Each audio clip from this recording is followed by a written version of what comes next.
Okay, tumsifu Yesu Kristo. Basi kama mnavyoona leo tuna baraka. Naona juu tumepata ngoma.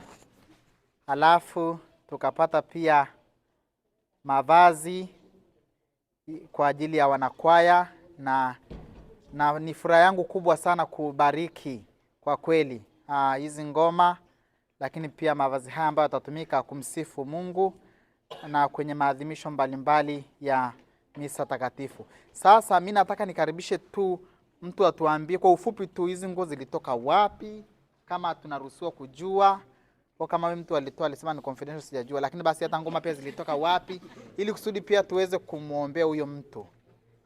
Nani anaweza kuongea kidogo? Amesema ni confidential. Confidential. Okay. Okay. Lakini basi hata kama ni confidential, mimi napenda kumshukuru huyo aliyejitoa kabisa, kwa sababu nyie mnaweza mkaona ni kitu kidogo. No. This is a lot. Lakini nipende kumwambia huyo mtu ambaye amejitoa kwa ajili ya hii community, kwa kweli hizo baraka atazipata ni kubwa. Hatuwezi kuzieleza hapa. Atapata baraka kubwa kabisa, hata na familia yake na ndugu zake na kila mtu. Unajua ni vitu vidogo tu, lakini sisi tunaweza kuona vitu vidogo, lakini vitu ambavyo kwa kweli vinatufanya tunamsifu Mungu kwa umakini mkubwa.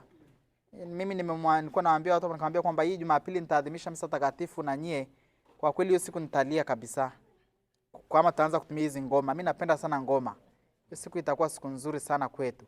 Kwa hiyo tunaenda kumwomba Mungu abariki vifaa hivi kusudi basi tuweze kuvitumia. Ngoma ngunje amesema confidential, but drum ni from our brother here. From our brother here. Who alisema ni confidential. Sasa ni kwa Dismas. Kaenda kuambie.